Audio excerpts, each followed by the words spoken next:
Om Amriteshwarye Namaha. Om Amriteshwarye Namaha. Om Amriteshwarye Namaha. Om Parthaya Pratibodhitam Bhagavata Narayanena Swayam Vyasena Gratitam Purana Munima Madhye Mahabharatam Advaitamritavarshinim Bhagavatim Ashtadashadhyayinim Ambatvam Anusandadhami Bhagavad Gita Bhavadveshinim Namostu te Vyasa Vishala Buddhe Pullaravinda Yatapatra Netra Yena Tvaya Bharata Taila Purnaha Prajvalito Jnanamaya Pradipaha Prapanna Parijataya Totra Vetraika Panai Jnanamudraya Krishnaya Gitamrita Duhe Namaha Sarvopanishado Gavo Dogda Gopala Nandanaha Partho Vatsa Sudhir Bhokta Dugdam Gitamritam Mahata Vasudeva Sutam Devam Kamsa Chanura Mardanam Devaki Paramanandam Krishnam Vande Jagadgurum.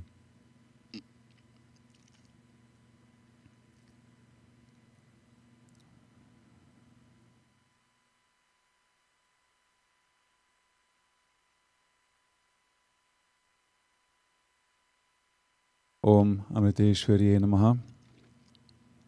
Thank you for joining us again. We are now right around the halfway point through chapter 18, the final chapter of the Bhagavad Gita. And in verse 19 of this chapter, Krishna promised to talk about three topics, saying, knowledge, action, and the doer are declared to be of only three kinds. So that means that any kind of knowledge, any kind of action, any kind of, you could say an agent or the doer who's doing the action, there's only three types. And as he has been doing for many, many occasions, he's dividing them into what we call the gunas. And the guna means there's only three, and the whole universe is made of those three, sattva, rajas, and tamas. There's only three, that's why they say only three kinds. Everything else comes from those gunas, but it's not 100% sattva, 100% rajas. It's a big mixture, depending on what part of the creation we're talking about. And from there, he divided those three, knowledge, action, and doer, into three types based on their gunas, as we said. And verse 20 to verse 22 were about the three types of knowledge, followed by the three types of karma in verses 23 through to 25. So what remains to be heard is the three types of doers, or what is called karta in Sanskrit. Assuming that most of the people watching are not so familiar with Sanskrit or Hindi, still we have to use English for most of these terms to make it easier. So we can say they're the doers, the one who's doing it, or at least thinks he's doing it. In reality, we've learned earlier that we are the Atma, we are the Brahman, and we're not doing anything, but the confusion between the consciousness and the body makes us feel that we are doing something. So it's sort of in quotations, the doer. And so that is going to be the topic from verse 26 to 28, starting with the sattvic doer in verse 26, which we will enter right now.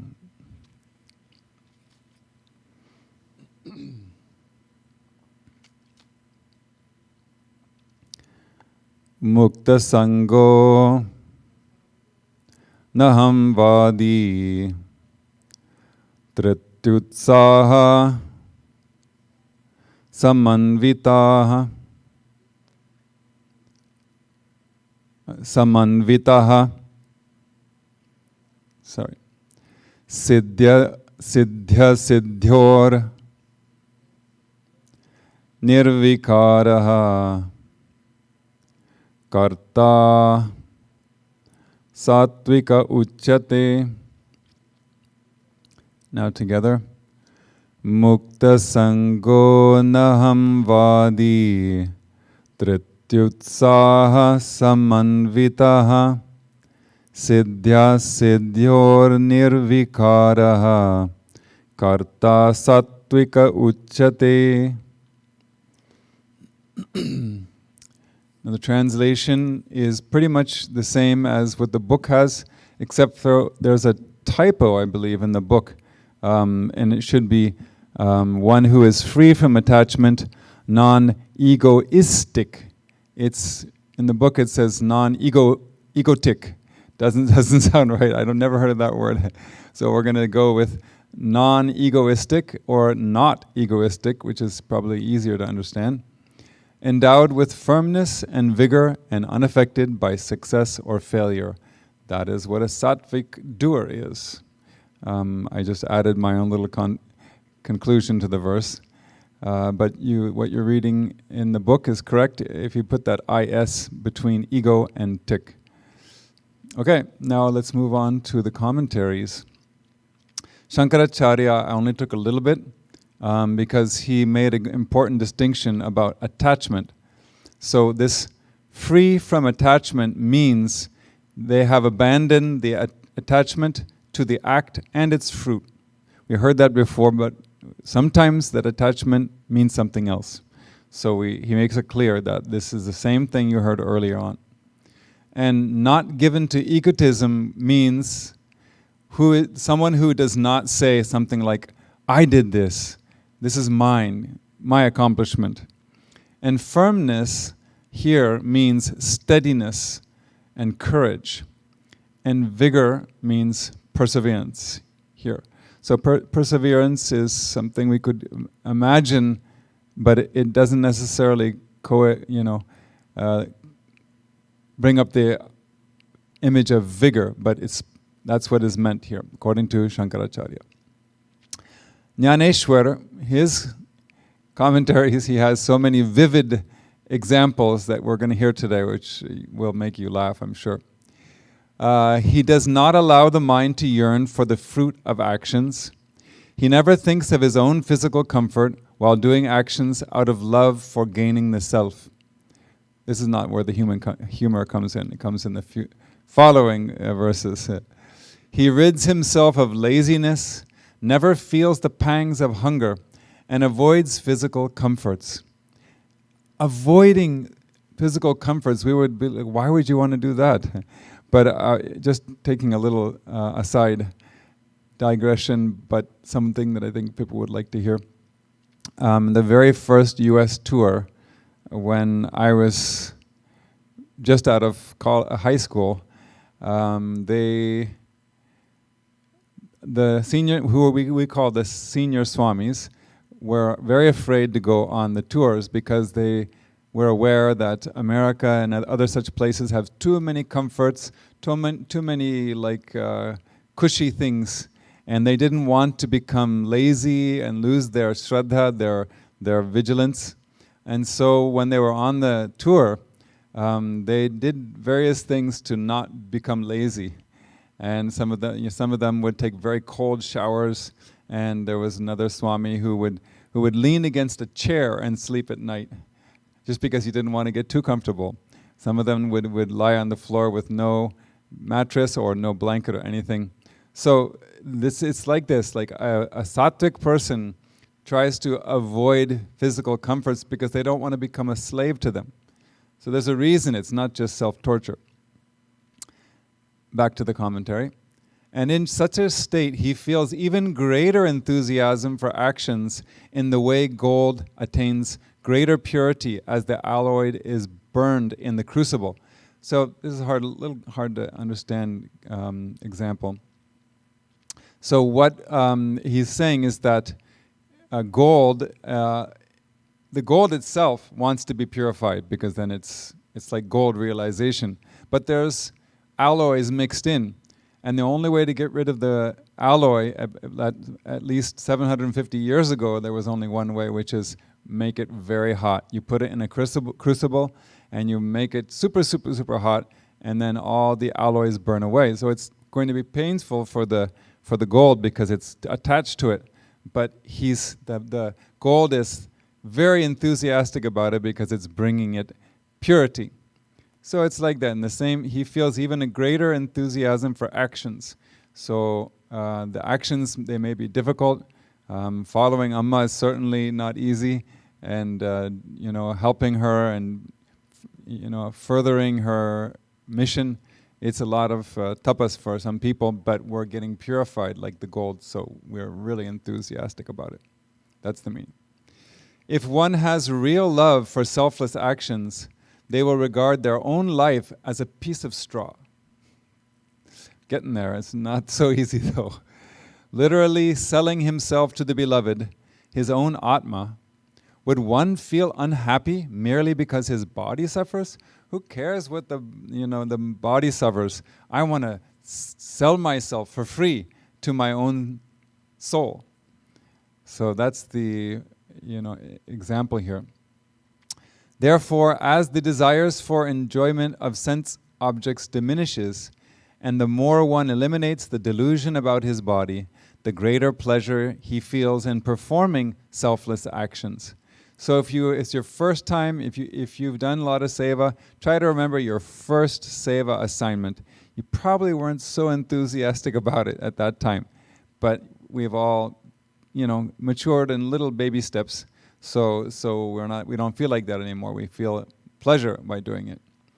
While doing actions in this manner, if any action happens to remain incomplete, he feels no restlessness about it. Like a cart crashing down a cliff does not feel unhappy in any way. Why would a cart not be? Well, because he is the instrument. The Lord is the one who's pushing the cart or using it, right? And if if that cart falls off this cliff, then it's okay because he's an instrument. He just does whatever the Lord tells him to do. So like that, the karma yogi or the sattvic doer should also be that way. Okay, if Amma says don't do this anymore, then you just drop it. It's not for me. If I have a vested interest in it, then it's not karma yoga. On the other hand, should the action reach its successful completion, he makes no parade of his success. One who does their actions with such indicators should be called a sattvic doer. Or simply we can call it karma yogi. Now, Chidbhavananda Swami's commentary. The seeker is firm in the conviction that God is who assumes the forms of beings, and it is His work that is done by all beings. This is a really good way of looking at it because, when people go on North India tour and travel with Amma and they have friction because there's so many people in the bus and they're all trying to get a good seat and they want to get off the bus quickly. I mean, there's always squabbles in the buses. So one time, a long time ago that I can remember, when there was a chai stop or something, Amma came in one of the buses and that was a bus that was having terrible, friction. And Amma came in and said, just remember that everything that goes on in this bus is coming from me. So don't be angry at anybody else. I'm doing it to help you grow. So you can't criticize Amma, at least not if you're her devotee or disciple. So that's the attitude. This attitude is what relieves him of all attachment. Instead of claiming the body as his, he views it as the temple of the Lord. With that body as the instrument, whatever actions take place are God's doing, nothing else. This frame of mind helps him expunge egoism. The belief that he is a faithful servant of the Lord induces him to do his duty with enthusiasm and firmness. This is all for us to aspire for. One who is attached to the fruit of his work becomes elated in success and dejected in failure. However, one who does his duty as the Lord's command appears as the doer, while he is actually the instrument. So when you see somebody doing some seva, it could be at an ashram, a center, or during one of Amma's programs, it looks like they're doing something, but if they have really mastered that science of karma yoga, then it's just on the surface it looks like they're doing it. But inside they're feeling thoroughly that they're Amma's instrument. That's all they care about. And the test is, what happens when some reaction comes up. Do they respond peacefully, or do they get angry? So that'll tell us where they are, or where we are. Whether the archer hits or misses the target, neither the credit nor the fault go to the arrow. He who is a genuine instrument in the hands of the Lord behaves as if he were an arrow. Success and failure are not his. Thus his mind is unaffected and unperturbed. It's like the arrow doesn't care where he goes. His job is just sit there in the bow and let the archer loose the arrow. Then his job is done. So, Krishna is describing the three doers, but actually the description he gave for the three types of action is almost enough, because from those verses we can infer what the three doers look like. But Krishna is like Amma and spells out everything just out of their divine compassion.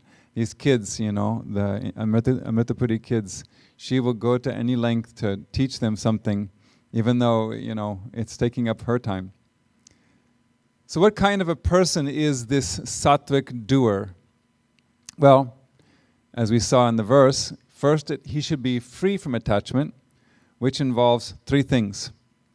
He should not develop attachment towards pleasant duties and no aversion towards so-called unpleasant duties.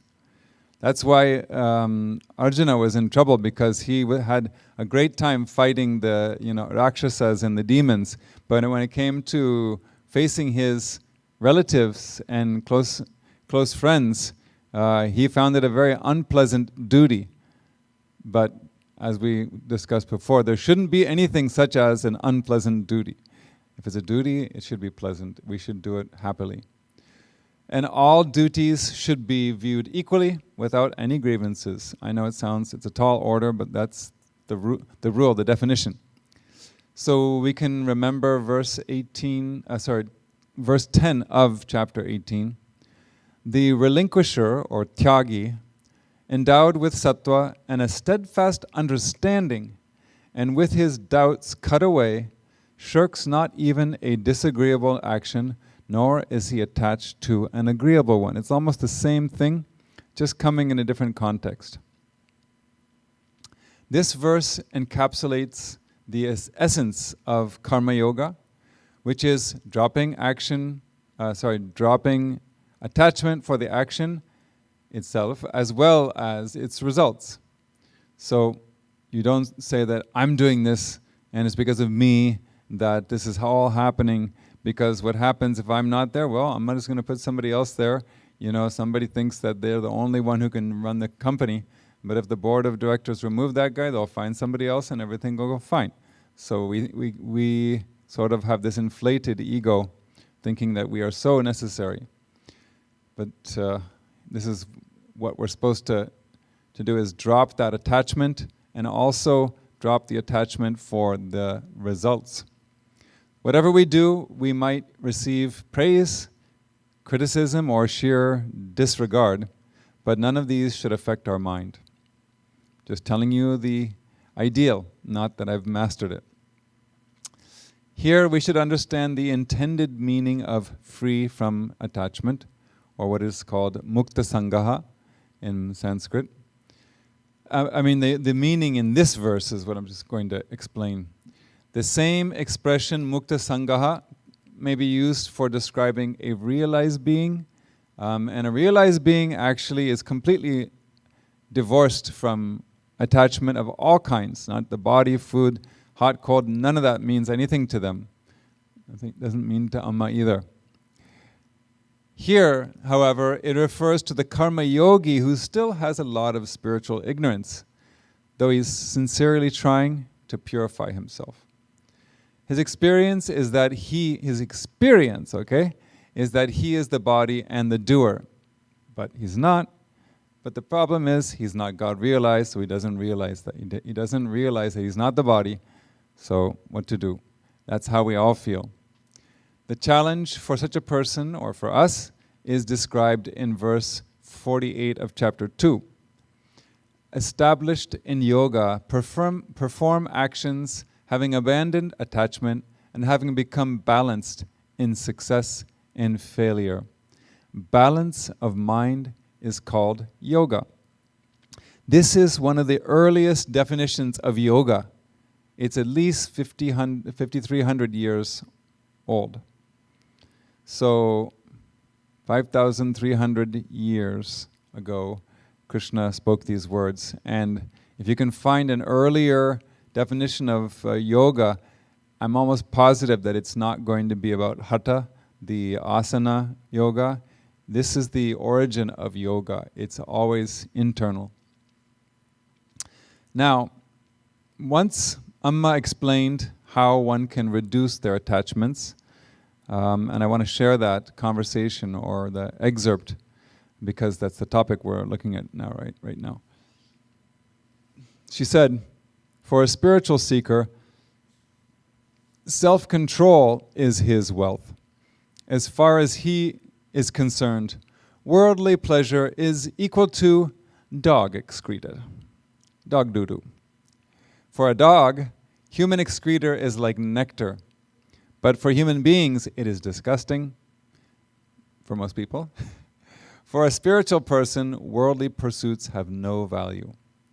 Real vairagya, real detachment will develop if one discriminates like this. In other words, use your discernment to understand what is really important, what is just fleeting and useless. Then if we do this discernment or discrimination, then it will become possible to perform deep sadhana. Only one who has this attitude can attain the goal. Otherwise, his energy will be dissipated by the objects of the world. It goes to say, because if you don't have your priorities straight and you don't discern whether something is, correctly discern whether this is more important or whether this isn't more important, we're going to waste a lot of energy, our whole life. So we should acquire inner wealth by doing sadhana. And sadhana needs courage born out of sense control.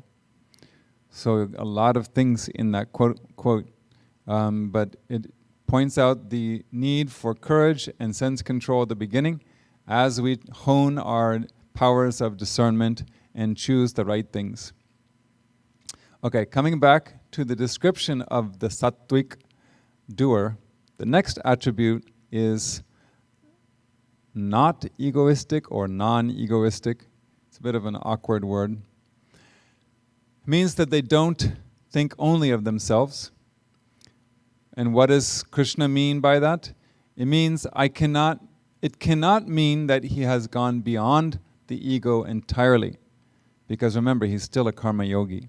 So it's not that the ego that keeps us away from liberation is a different thing.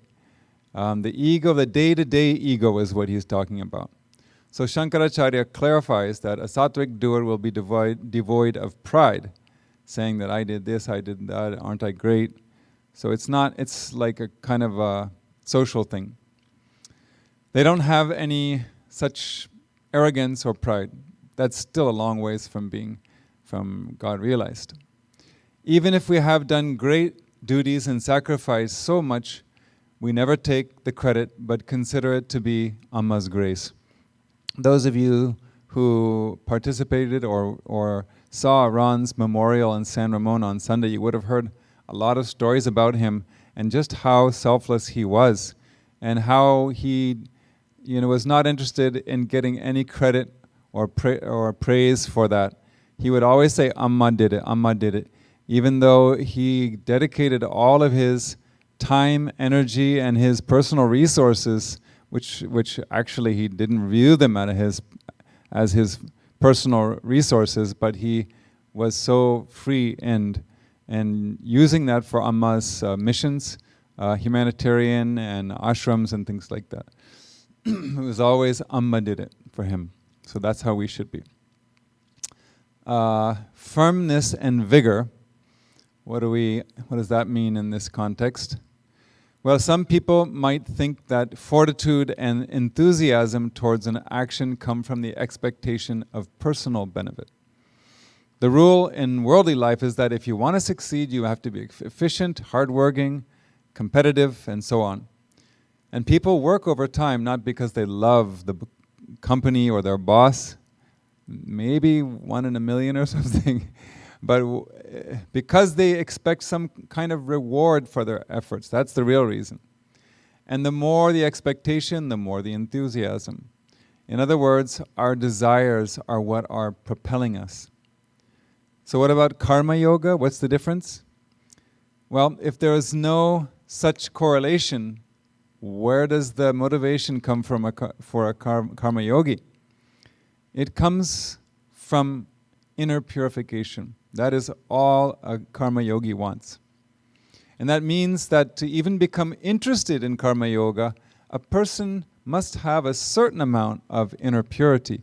Otherwise they won't understand, well, who cares about inner purification? Forget it. And to do that, to do such selfless actions without any material reward, willpower and enthusiasm, all these are indispensable. How does purification come through actions? That's another question that might come. First of all, we have the attitude that a particular action is our duty, like serving our family, our guru, society, the world, or all beings. Like we have the Embrace the Trees project that was going on here in the spring, and that's not because you're going to plant it in your backyard or because you chopped down a tree and you're feeling guilty. You know, it's just because it's for the whole world. So that's one example. It's my duty to do this. Another reason is beyond all concept of duty, we may have a love for humanity, which is actually the true meaning of philanthropy. When we realize it or not, whether we realize it or not, such a love comes from the love of God and leads us to view all of our actions as offerings to God. That's what Amma means by puja mano bhavam. If you do everything with a feeling I'm doing a puja, then everything, you'll feel your whole body is purified, and not only that, the body becomes the temple. Your hands are the part of the temple. And one more reason is that through many experiences, past lives or maybe this life, we gain maturity to understand the nature of the world. Amma always says that we have to understand the nature of the world. She probably told it to us in our last birth as well. But we slowly get it, we slowly absorb that teaching, and we stop expecting praise or gratitude, and we become prepared for criticism. Instead of basing your happiness on the fleeting and ever-changing, she's telling us to take refuge in the eternal and unchangeable. That's why she tells us that over and over again. Understand the nature of the world. For all these reasons, we will be firm and enthusiastic in all our actions, because we want our actions to be the best we can offer. We never feel our duties to be boring, even until our last breath. Like Amma says, it is Amma's sincere wish that her hands will be caressing and consoling a distressed person at the very moment she breathes her last breath. She also says it is better to wear away than rust away. So we know where Amma stands on all these topics. So all these qualities make for a life that is unaffected by both success and failure. One may try their best to be a good father or mother, but for whatever reason, things may not work out the way they hoped for their kids. If they don't have inner strength and surrender, such parents may become consumed by depression, anger, bitterness, so many things, regret, so many other negative feelings can come up. But if you understand that you're just the instrument, we can only do our duty as well as we can. We cannot control the reactions of others, much less their karma, that's for sure. So the only solution is acceptance and surrender. And a person with all these qualities is certainly a sattvic karta, or a selfless doer, karma yogi, sattvic sannyasi. All these names are the same. And this is also our goal. Now, Jnaneshwar gives us the introduction to the next verse by saying, now the signs of knowing a rajasic doer are that he is the very abode of worldly desires. It's just going to get worse and worse. Verse 27.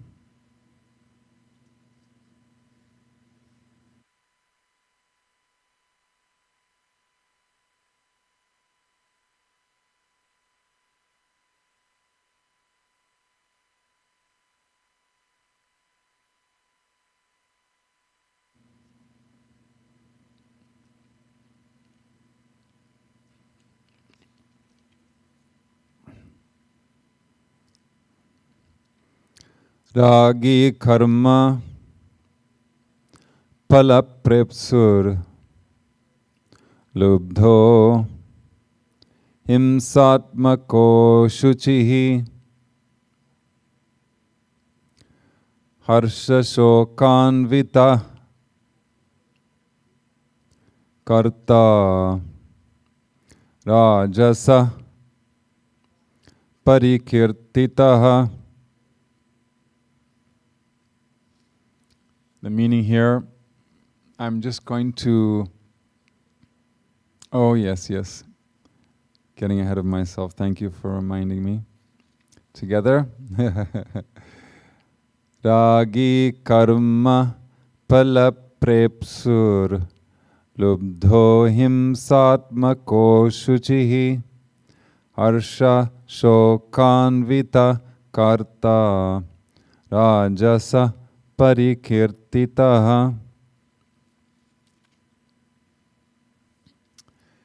So the first three words of this verse in English should be put in parentheses because it's not actually in the verse in the Sanskrit.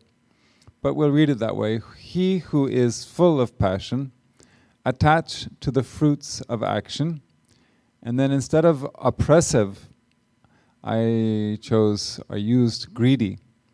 So attached to the fruits of action, greedy, malignant, impure, easily elated or dejected, and that person is called rajasic. Now, Shankaracharya makes some important distinctions here.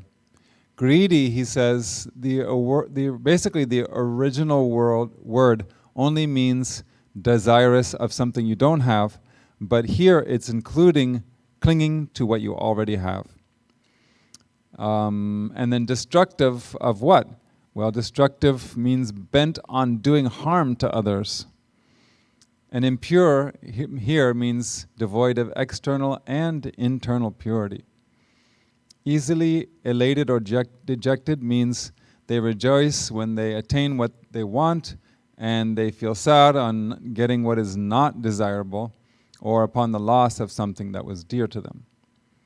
So now we understand what these words mean, and you're going to see that played out in all these following commentaries. Jnaneshwar first.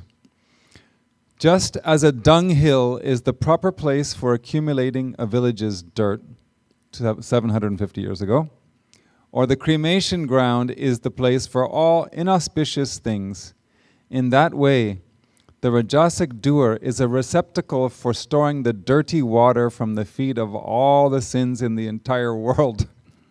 How's that for vivid imagery? Therefore, he very zealously sets about doing only actions that offer the possibility of securing non-stop results. Very picky, huh? And he is not prepared to forego even a single penny of what he has earned and hugs his acquisitions to his bosom, lovingly day and night, looking upon them as more precious than his own life. What's the use? If you lose your life, there's nothing to do with with all that wealth. He watches covetously for opportunities to rob others of their possessions, while keeping a miserly attitude in regard to his own hoard. In the way a heron feigns, it is absorbed in spiritual meditation, but only for catching fish. We have herons here in the ponds, and the way they hunt is just their beak itself is like a spear, and they just sit very quietly. They look like they're meditating, but they're meditating on fish, and they spear them and eat them. So yeah, that's what it is. They feign their concentration, but it's all selfish. He's like a berry tree, entangling passers-by with its thorns, causing scratches when touched, or making the tongue burn due to the sour taste of the berries. He torments others through his thoughts, words, and actions, and remains indifferent in regard to other people's interests while securing his own selfish ends. You must know somebody like that. I mean, the world, unfortunately, those kind of people are increasing, and there may be some famous people that are coming into your mind as you're listening to this description. He gives no latitude to others while engaged in his own actions, and never engages his mind in any sentiment that does not interest him, however noble of an action it might be. He is devoid of purity, both internally and externally, in the way the pulp in the datura fruit is intoxicating and its skin is thorny. I had to look this one up. What's a datura fruit? And I found out that it has like a what do they call it? Psychosomatic kind of it's a drug basically. It intoxicates like with like a psychedelic. And its sin is very thorny, so the outside and inside are harmful. That's the idea. If he secures the fruit of his actions, he becomes overjoyed and indulges in grinning and mocking the world. Wow, that sounds like the Grinch who stole Christmas. That is a Rajasic doer. Chidbhavananda Swami's commentary, just a few words, a few lines.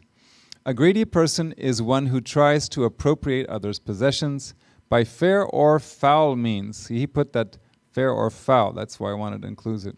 He does not hesitate to cause injury to others while pursuing his desire. Such mean action makes him impure in thought, word, and deed.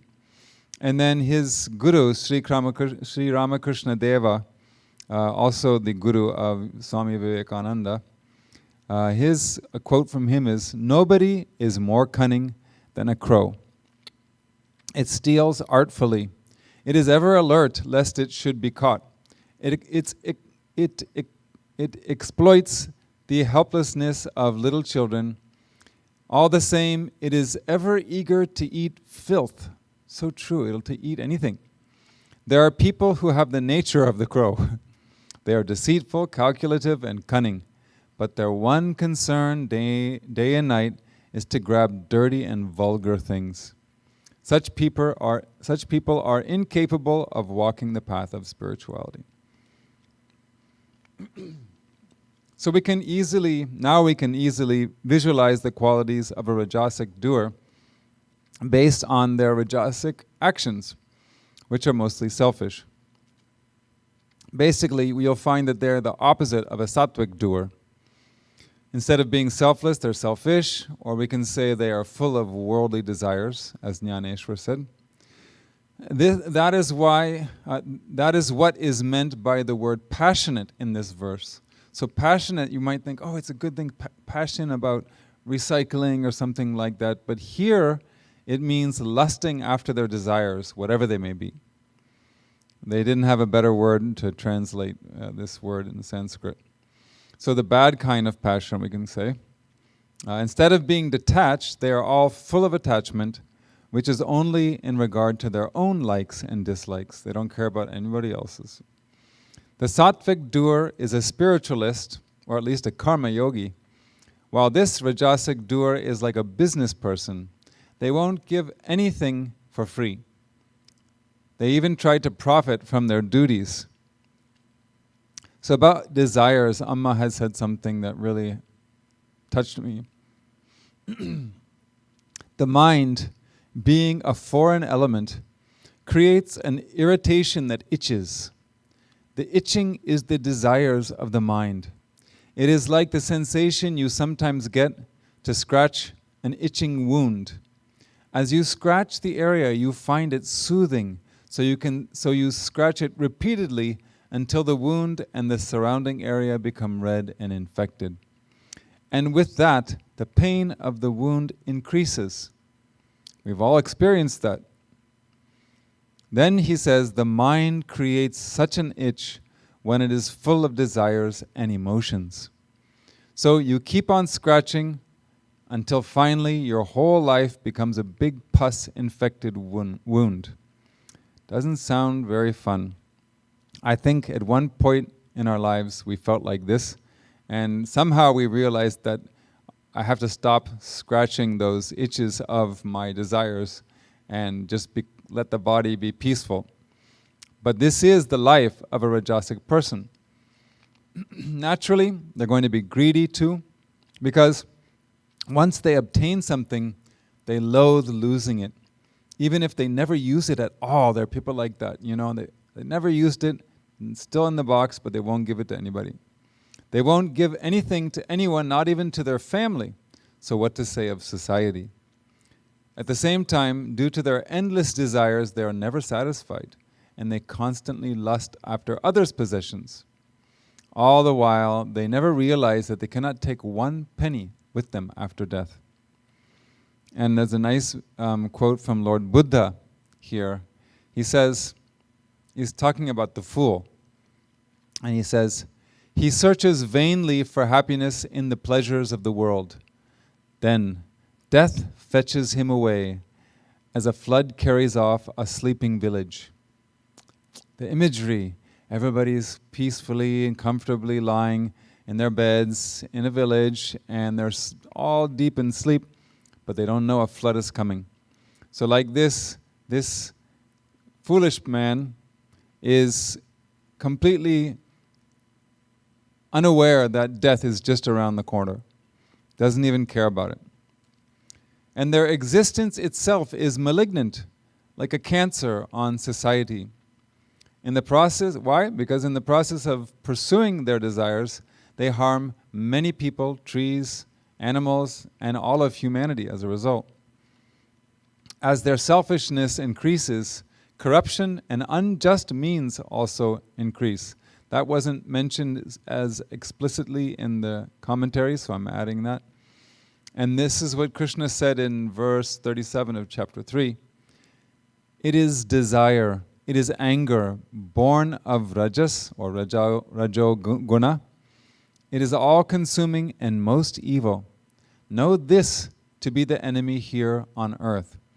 So anybody, anywhere on the planet, if they have an enemy, it's only here.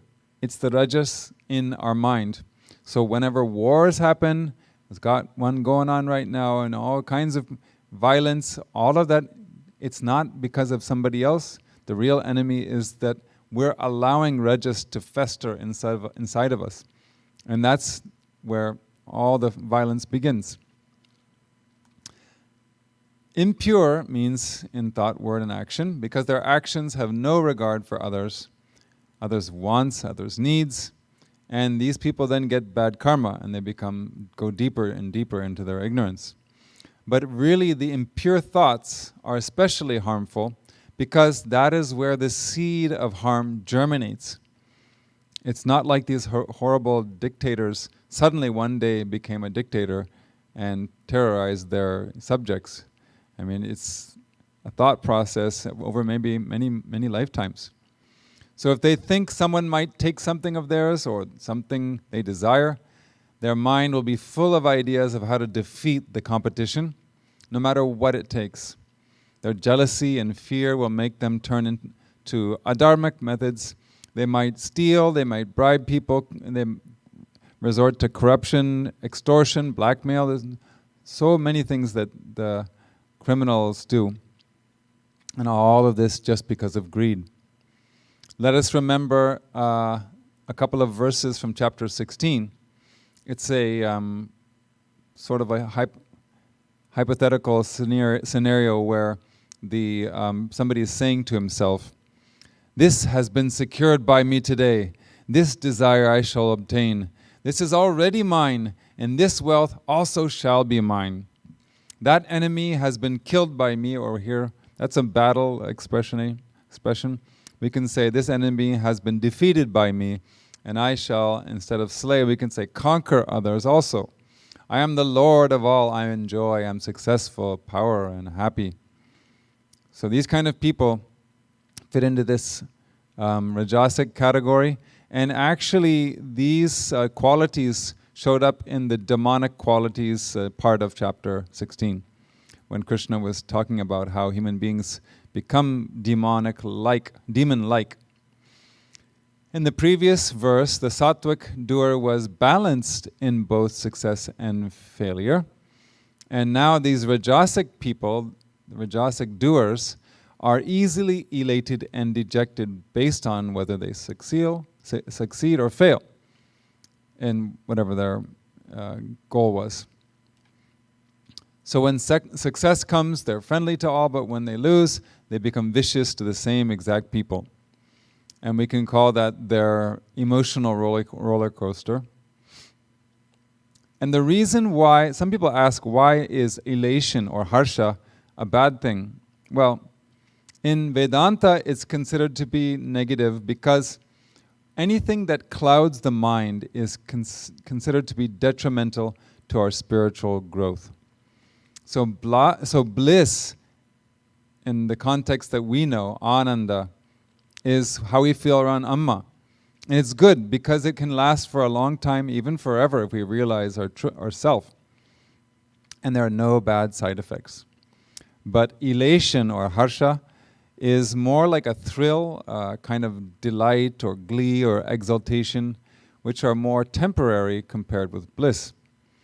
And the Sanskrit word also carries connotations like the intellect being overwhelmed by the sense organs, which obviously compromises our discernment. We don't want that.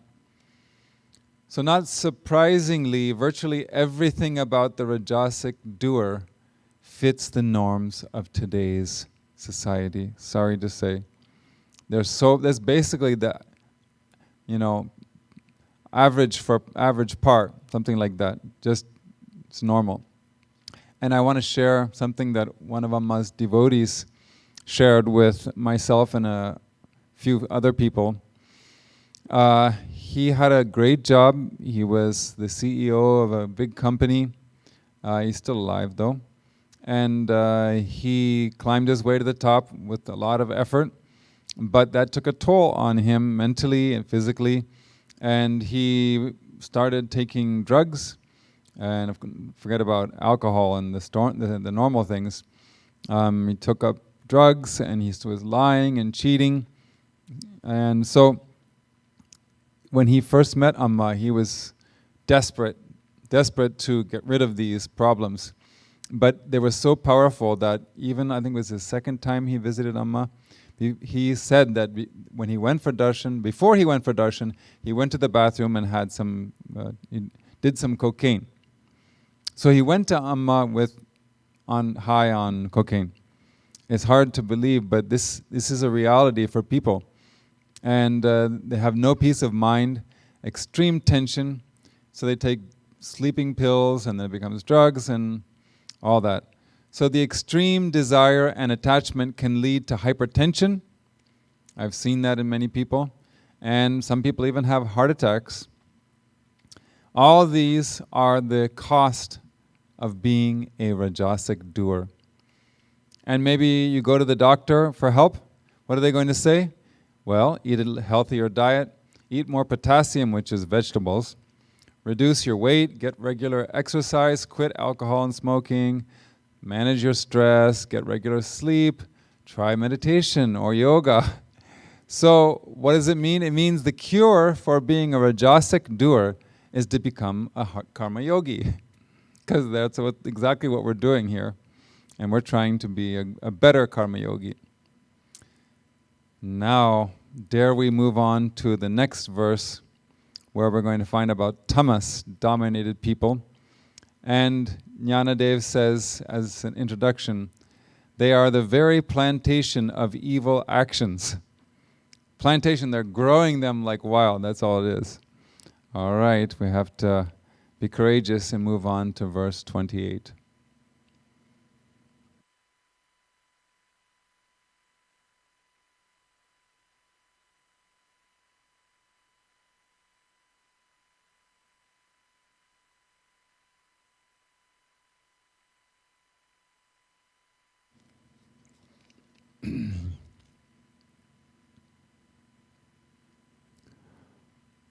Ayukta prakrita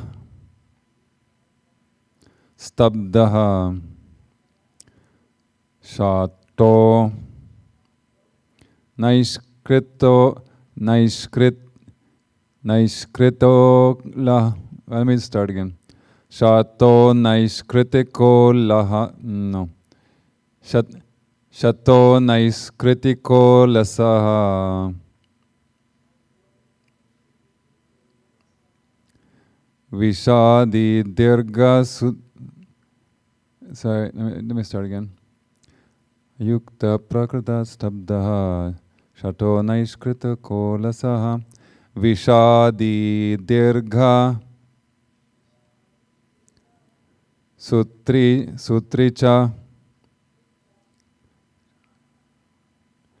karta tamasa uchate. Now together. Ayukta prakrita stabdaha shatho naishkritiko lasaha vishadi dirgasutricha karta tamasa uchate.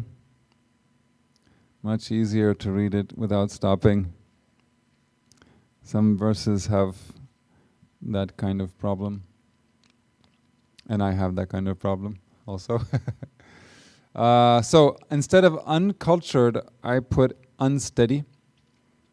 So unsteady, vulgar, arrogant, deceitful, malicious, indolent, and instead of slothful, which feels very archaic, despondent, and procrastinating, such an agent or such a doer is called tamasic. Just the words themselves are like a definition of something tamasic. Now the commentary, Shankaracharya first. Unsteady, he says, means they're not intent on the action, so like a half-hearted effort. Vulgar can take many meanings, but here it means extremely uncultured in intellect and behaving childishly. Arrogant here is a bit of a surprise the way he's interpreted it, but we have to go by that because Amma says he's always right.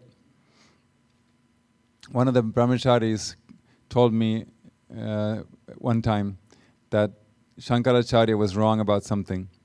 And then when I had a private moment with Amma, like long time ago, I asked her, is it true that Shankaracharya made mistakes? And Amma said, who said that? And then I had to tell the name of the person. And then later on, someday she gave him a lecture. I mean, she told him that he was wrong. And then he came to me, what did you say to Amma? I just told her what you told me. Anyhow, so I follow what she said. And his commentary here is, arrogant means not bowing to anybody, unbending like a stick. So that is one facet of arrogance, of course. Malicious means intent on destroying others' business. In this case, that's the context he's taking, I guess. And indolent means not inclined to engage even in actions that should be done. So it's your house, your room, you don't even clean it up, you leave the dishes all over the place and you have other people wash them for you. I mean, at least you can do your own things. So no, they don't even do that. And despondent means they're always in drooping spirits. You know, they have that just desperate look on their face and they're always tired. So their spirits look like they're always drooping. And the actual word vishadi means one who is sorrowful. Now, Jnaneshwar's commentary, I think this is where a lot of good ones come from his mouth, so to speak. While doing wicked actions, he pays no attention to the consequences that might follow, like a stormy whirlwind. With no coordination between his actions and their aim, even a crazy person doesn't compare. He maintains himself with sensory enjoyment like lice on a cow. I wouldn't have come up with that myself.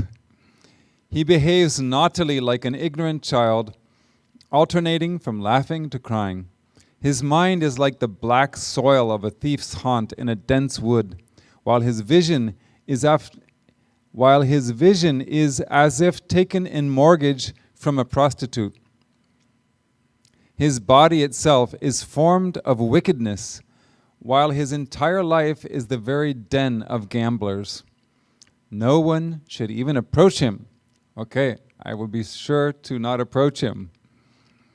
Others' good actions appear crooked to him and prick his mind like thorns, just as salt, when mixed with milk, makes it unfit for drinking, or sweets of various types getting eaten and ultimately reduced to excreta.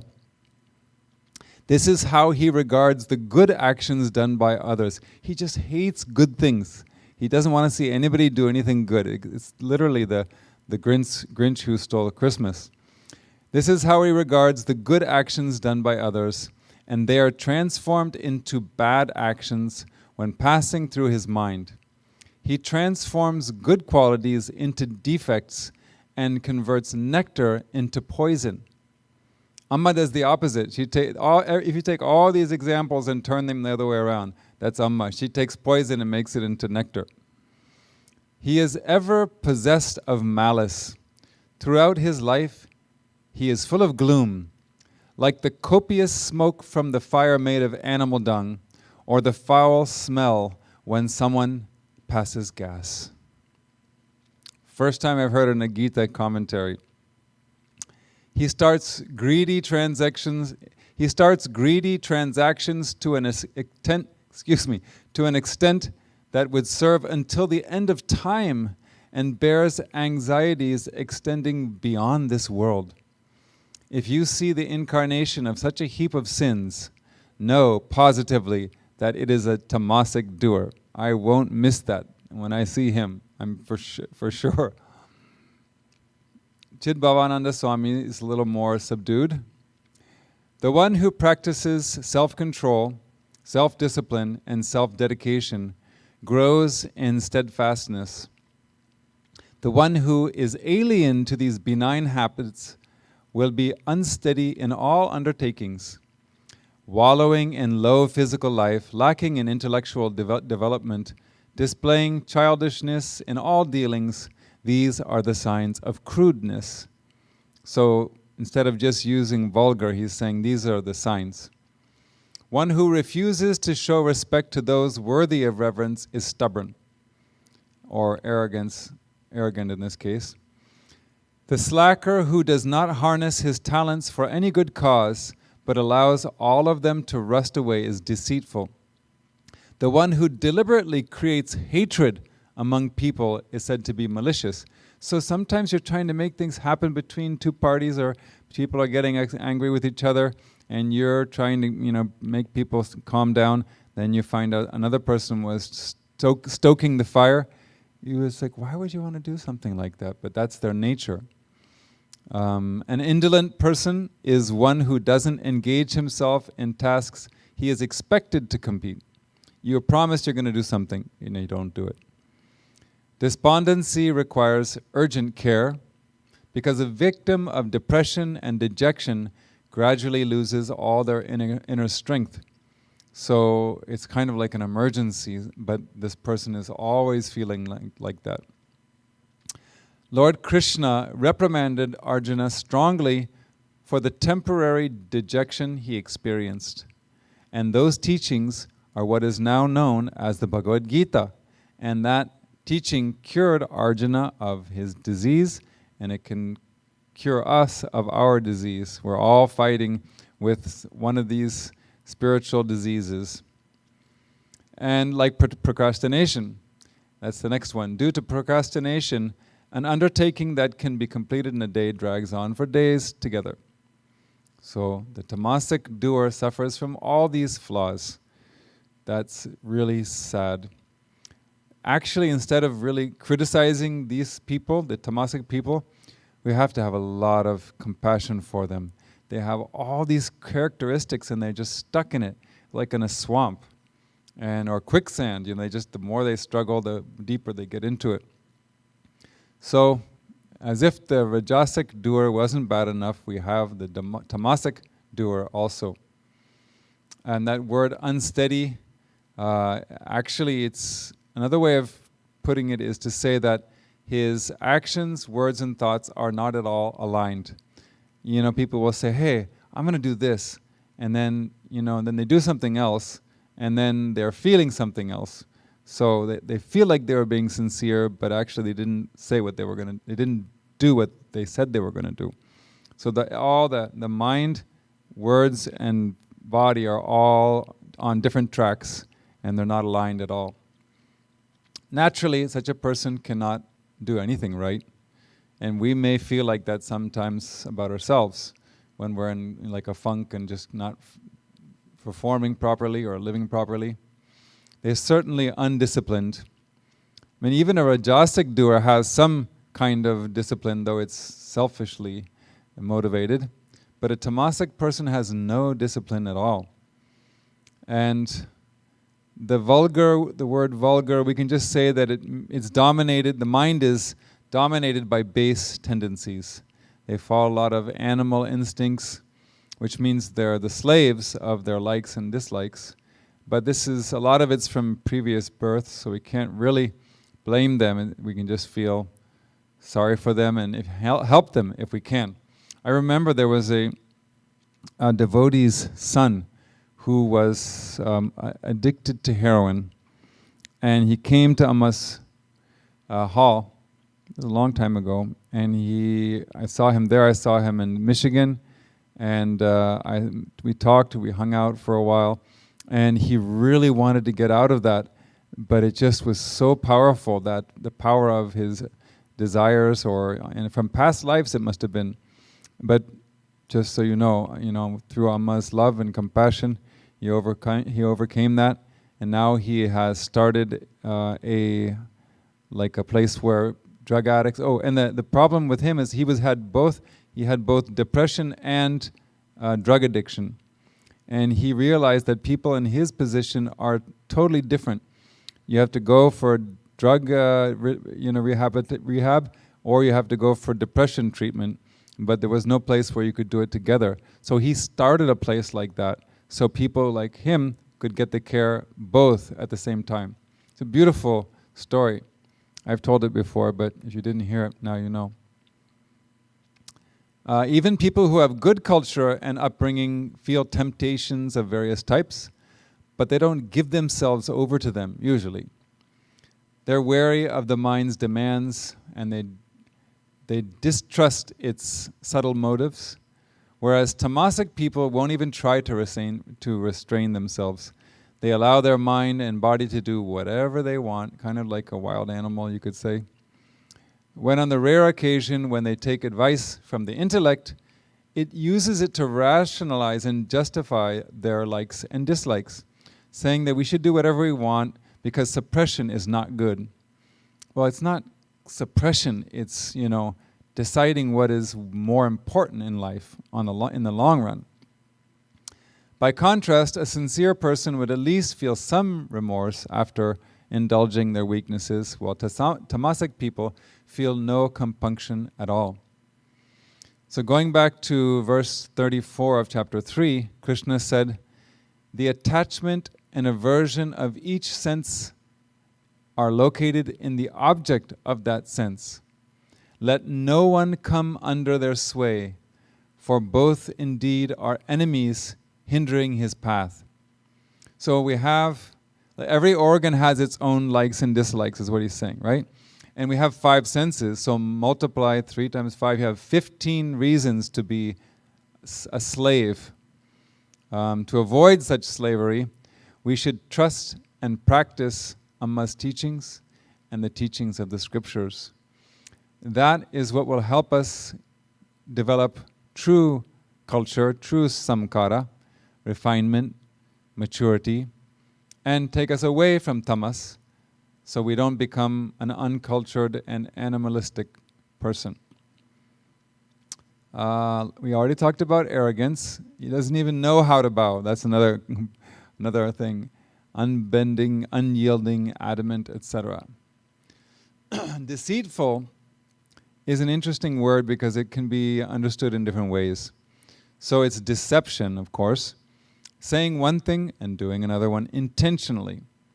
And once Amma spoke about good and bad culture through a story. I'm going to share that with you. It's a little long, but you'll get the idea. There were 3 sons in a family. Then their parents died. The boys were all college graduates, but they hadn't found jobs yet. A wealthy man took pity on them and gave them jobs. All 3 of them were given the same position, an equal position. One of them started taking bribes. The boss warned him several times, but he wouldn't listen. So because he wasn't fit for a high position, he was removed from that position and demoted to the job of a porter.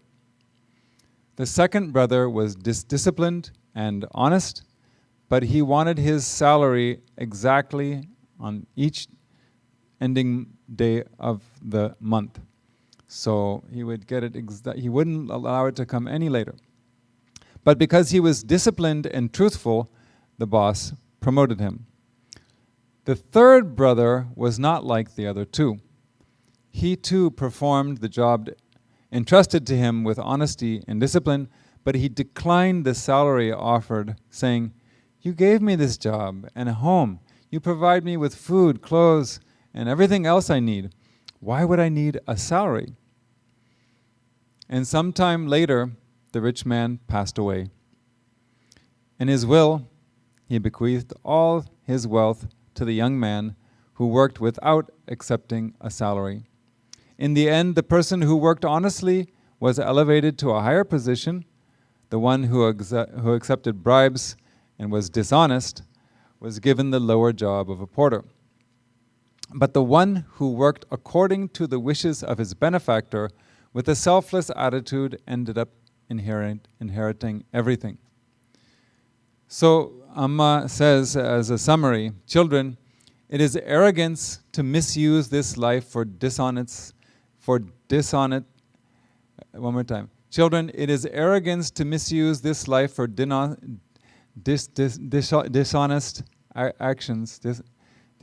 actions, which will incur the proper karmic results. In other words, if you do something dishonest, you're going to get tamasic results and you're going to have bad karma.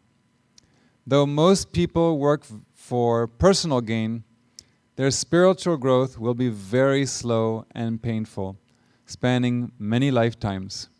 And this is the rajasic person. The last one was the tamasic person. And the one who works selflessly and tirelessly for a higher purpose, giving thanks to the supreme benefactor, God, becomes one with everything by realizing the self. So the inheritance is merging with that divine reward of realizing who we really are. Malicious means harmful and some kind of harm to people. and indolent. There's tamasic, dull, lazy. And on the off chance that they do anything, it's going to give harm to somebody or many other people. And in the last class, we learned about tamasic actions in verse 25. That action is declared to be tamasic, which is undertaken through delusion, without considering the consequence, loss of power and wealth, and injury to others and oneself. He doesn't see the consequences of his action leading to thoughtless deeds. Otherwise, he doesn't do anything. And like we said, despondent people are depressed, and they think, like, what's the use of doing anything? They feel tired, they look tired, they're insecure, cynical, negative, because that's what happens when they become depressed. It's not I'm not criticizing people, I'm just saying this is a problem for a spiritual seeker. And procrastinators are very intelligent when it comes to postponing things. Because his mind doesn't like the task, he will find enough reasons to start next year or maybe even next birth. But if it is something he likes, he will begin immediately. This verse shows us how sattva and tamas are polar opposites. And if you remember the stories in the Mahabharata and the Gita preamble, so to speak, Krishna never stopped smiling. This is the simplest teaching for a karma yogi. Always smile. Swamiji said that in one of his retreats also. And the last verse for today is verse 29. Let's move on to that.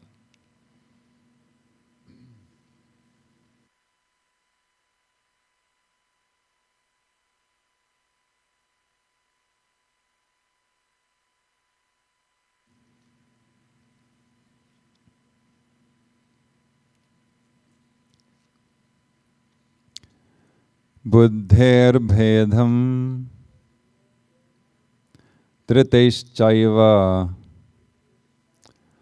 Kunatastri Vidham Srunu Prochamanam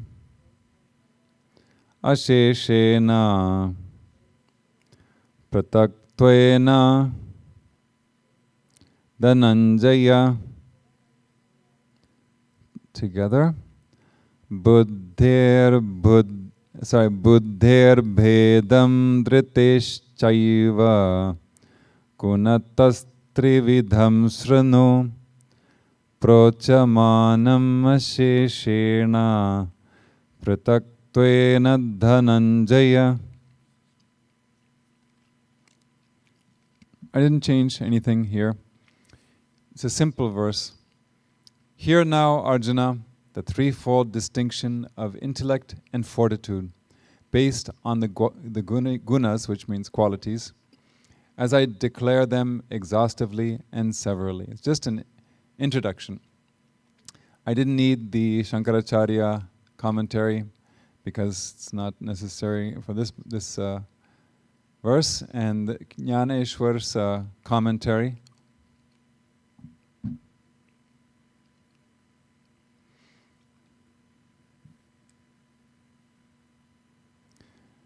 Now regarding the intellect.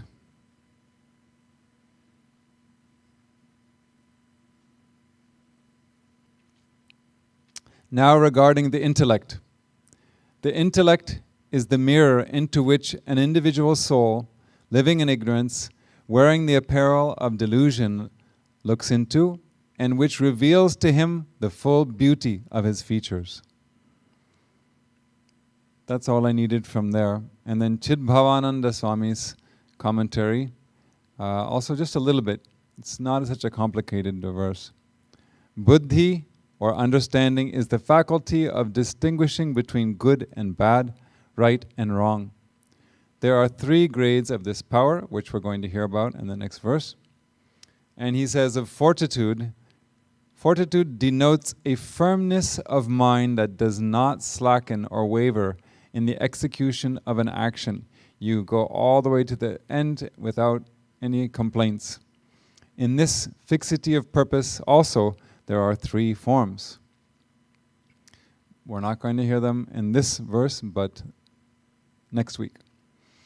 In verse 19 of this chapter, Krishna promised to cover 9 topics over 9 verses, which is verse 20 to 28.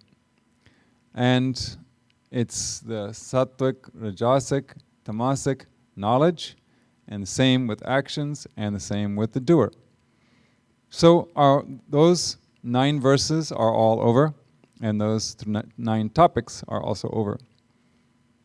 So in this verse 29, he introduces 2 more topics for further division.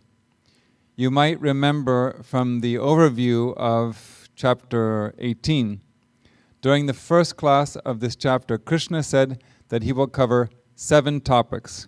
That means 7 topics about 3 things. So it's like 21 topics, really. So far we've only covered 4, which are the threefold sannyasa, the threefold knowledge, actions, and doers. We finished that. Now, 4 down and 4 more to go in this chapter. And the next 2 are the intellect and fortitude, as Krishna said. And I'm going to share an excerpt from Amma's words. When Amma explained the role of the intellect properly, she had this perfect explanation about why the intellect is important, but not more important than the heart. So someone asked her a question like, what's wrong with reason, and does Amma not like reason, or something like that? And Amma gave this response. Too much reasoning is the problem today. People think that the intellect is everything, but that is wrong. The world suffers because of this. People have no faith. They want to question and criticize and protest everything. They don't want to believe and surrender. They go on feeding their heads and starving their hearts. Their heads grow and their hearts dry up. And then the person said, Amma, do you mean that reason is useless? Of course not. She wouldn't say that, but she had a nice explanation though. No, son, it is not. In other words, it's not that reason is useless. It's useful. The intellect is needed, but reason must be flexible. It should be used to support the heart, our faith, the love in us, the compassion, and other higher ideals in us. So the intellect is the support. It's not the dictator. Too much faith or too much reason, one at the exclusion of the other, both are dangerous. For example, a devotee has absolute faith in his beloved Lord. Still, behind that faith, there is reason. There is the subtle understanding that all the worldly experiences, both negative and positive, good and bad, are momentary and come and go. So the intellect has to tell us that. Because if we're in our emotions, we won't remember that. It's the whole thing, the world is, the sky is falling, my whole life is ruined. Then the intellect can come in and say, no, everything is temporary. Amma says it, the scriptures say, so don't get upset. And people do not cling to the world and the worldly relationships because they know that these are ever-changing. And spiritual seekers do not give unnecessary importance to anything that happens. He never craves to acquire and possess. He's not after name and fame. He smilingly receives both the happy and unhappy moments of life because he knows that they are unavoidable and that this is the nature of life. That's why Amma teaches us that over and over again. It's basically the answer to all of our problems in the world that we cannot change, which is almost all of the problems. All this needs intellectual understanding. But his intellect is very subtle, and he uses it to reject whatever is not needed and to accept whatever is necessary. That's what the intellect is for. What is going to further my spiritual growth? This or something else. So the intellect is supposed to give us the answers to those questions. But if we use it only for external things, it's a waste. In short, his reason helps him to penetrate into the real nature of objects, their changing nature, and the unchanging nature of the self. His reason helps him to strengthen his faith in the Supreme, never to weaken it. Wow. So this is the kind of intellect we need to cultivate, and we're going to hear of the threefold intellect and fortitude next week. And for the rest of the time we have now, I will try to answer a few questions that came. And if we end early, we will start meditating early.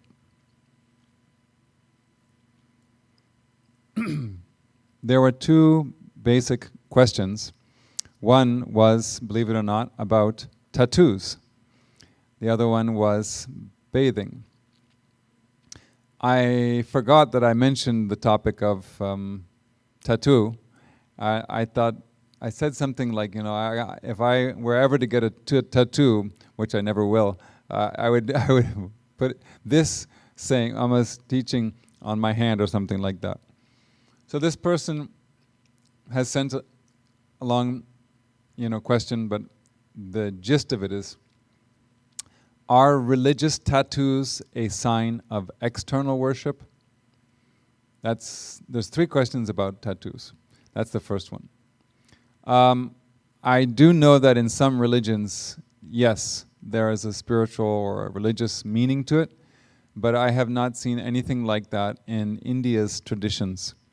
So around Amma, it's not considered to be mandatory, or it doesn't have any connection necessarily with spirituality for Amma. Number two, I am wondering what Amma's thoughts might be regarding tattoos. You get where this is going, right? I would say that Amma seems to be indifferent. If people want one, fine. But she neither encourages them or condemns them from getting a tattoo. It's just like many things. Should I get a lab or a golden retriever? Whichever one you want is fine. That's how she is about a lot of things.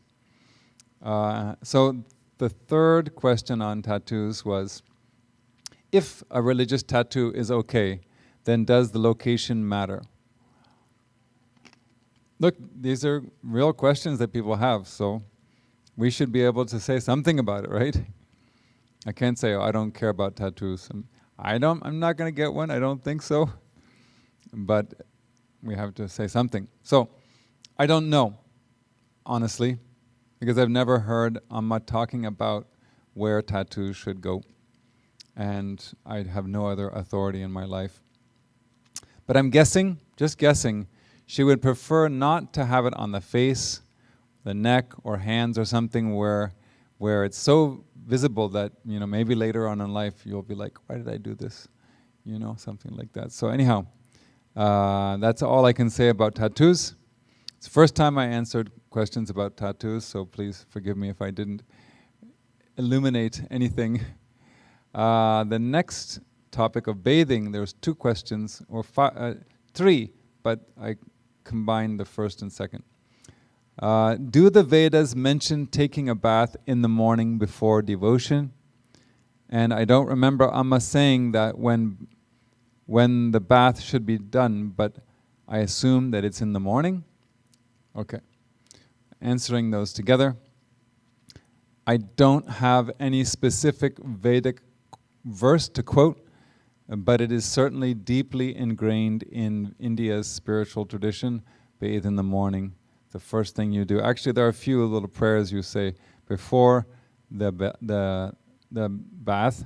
And Amma gave us, I'll tell you this much, Amma gave us a very clear sequence to follow the moment we wake up. So you wake up, and you look to the east if you can, or anywhere other than the south, and then you haven't opened your eyes yet. You fold your palms, and you say a few prayers, which we can learn later if people are interested. And I've taught it here before. It's a very common one, but if we need a replay, we could do that later. And so we chant those two prayers, and then we bow down, touch the floor, and only then do we stand up, because the last prayer, the second prayer's final line is, "Please forgive me for stepping on you." We're asking forgiveness from Mother Earth. So after that, she says that we should have some water and sprinkle it in the room, so it's purified, and make sure the room is clean. Then you go answer your nature calls and have a shower. And then after the shower, you have to wash your clothes really quickly in a bucket. We had to do it. We were like fighting for buckets back then. And then you have to hang it up and then run to Archana so you're not late. That's basically how it was. So the bath was mandatory for all of us, unless you have a cold. So it's very deeply ingrained in India's spiritual tradition. The morning ablution, we call it, in kind of formal language, is a must for all seekers if they are in a traditional atmosphere. If you're at your house, you can do whatever you want. But if you're in the ashram, that's usually how it goes. And nobody even questions it. Even Japanese people take a morning bath in Amritapuri, even though the whole country, basically, their habit is to bathe at night. That's fine. But when they come to Amritapuri, they change because they feel that's better. And what was that number? I don't remember. Last one. Oh, one more question was this. Yeah, sorry. This is one I forgot to read out in the beginning. Is no bath in the morning really a problem? They're very worried about this because they have a habit of taking a bath at night, and they're very concerned that maybe it's a sin. They're saying, is it a sin? Is a clean body really evidence of a clean heart? Okay, I think the answers are really clear. I think this person is just a little too worried, but we'll answer anyhow. Don't worry, Amma will never condemn anyone for the time of day they bathe. If she had to choose between clean skin and clean mind or heart, we know she would choose the latter. There's no question about it. I think most people would be that way. So it's not a sin, and a clean body has nothing to do with the purity of somebody's heart. Look at all these famous people. They look wonderful on the outside, so handsome or so beautiful, but inside, who knows what's going on? Sometimes they get arrested for doing horrendous things. So that tells us that the outside was clean and the inside was, so-so or not so good. So having said that, I would have to suggest that everybody make sure they are clean before going for darshan or arati, especially in Amritapuri because it's so hot there.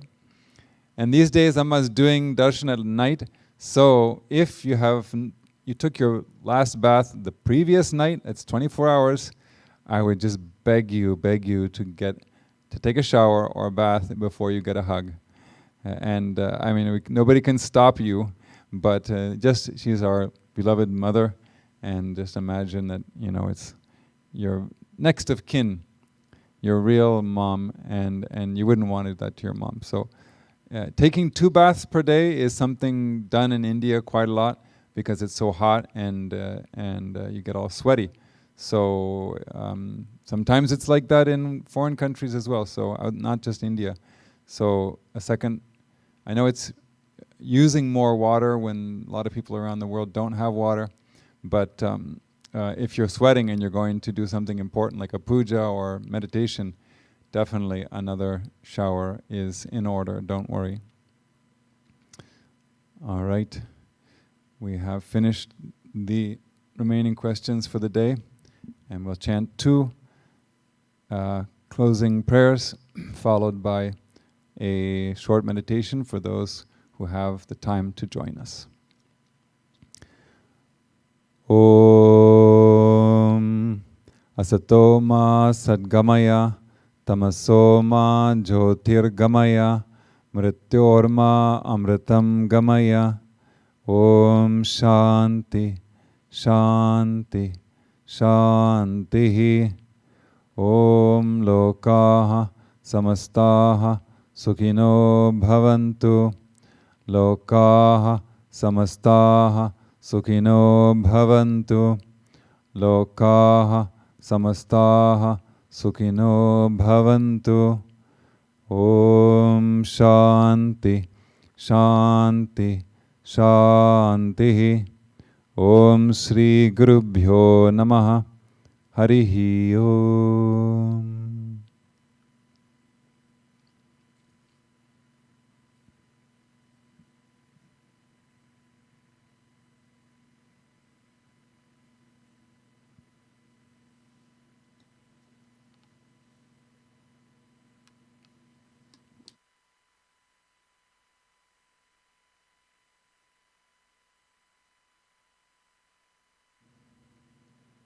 Om Amriteshwari Namaha. Please join us in a short meditation if you have time. Close your eyes. Check your posture. Make sure the spine and neck are relatively straight. And take a few long, deep breaths.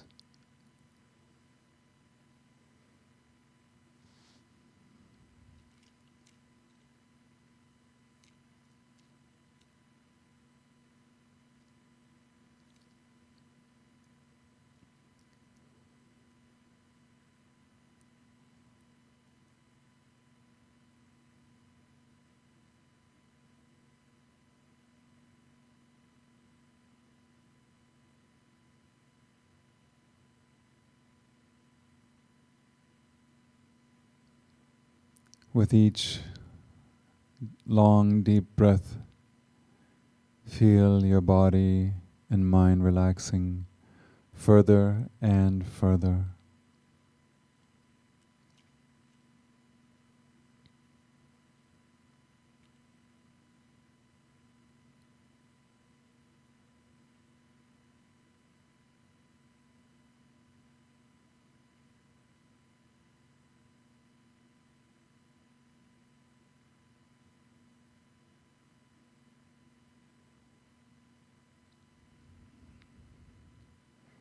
Feel Amma's subtle presence all around you, as if you are in her embrace right here. You feel the warmth of her hug and the warmth of her heart.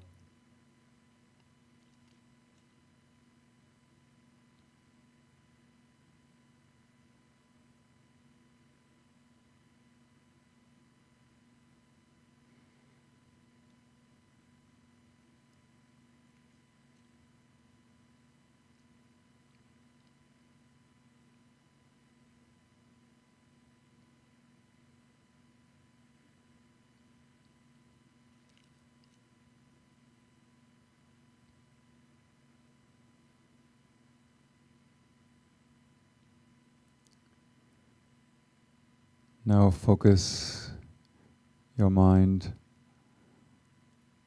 on the flow of your breath. Remain as a witness to the rhythmic flow of each inhalation and exhalation.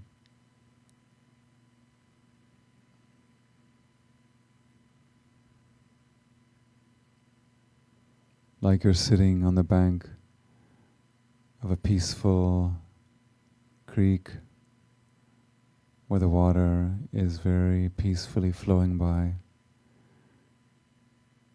Witness the breath in that way.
as we follow the breath.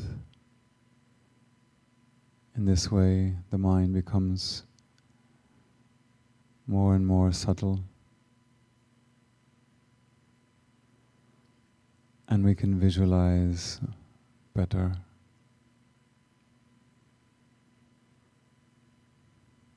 Use your powers of visualization.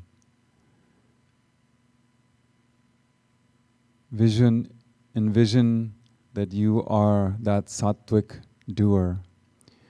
You are the karma yogi, the perfect karma yogi, not out of arrogance, but to visualize our own future. Whatever tasks come to us,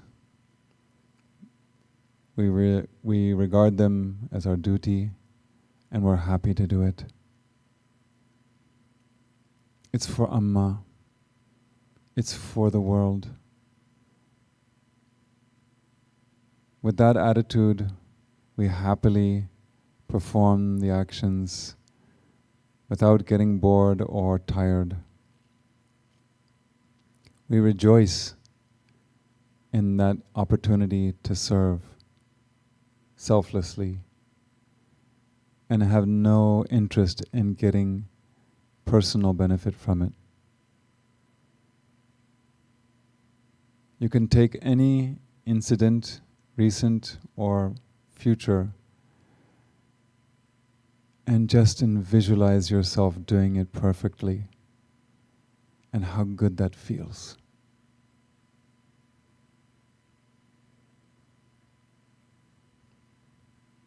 It makes us feel closer to Amma.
Now let us pray to Amma that she make us instruments in her hands.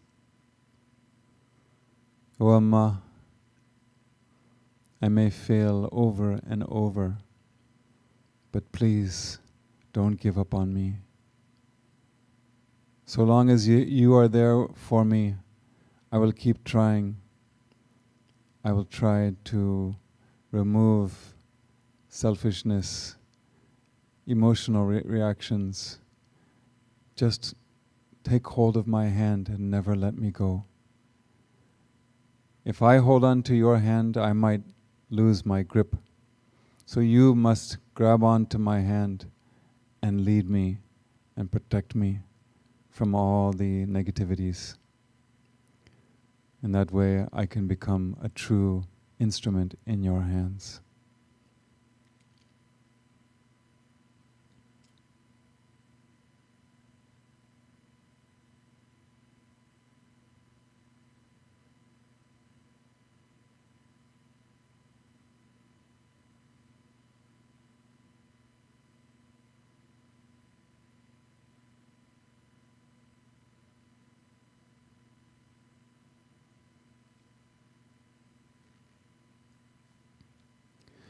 Now let us close with one final closing prayer. Take a deep breath. Om Purnamada Purnamidam Purnaat Purnamudachyate Purnasya Purnamadaya Purnameva Vashishyate. Om Shanti Shanti Shanti. Om Shri Gurubhyo Namaha.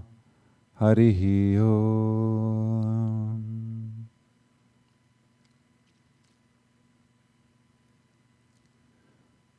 One more long deep breath. And as you exhale, you can slowly open your eyes.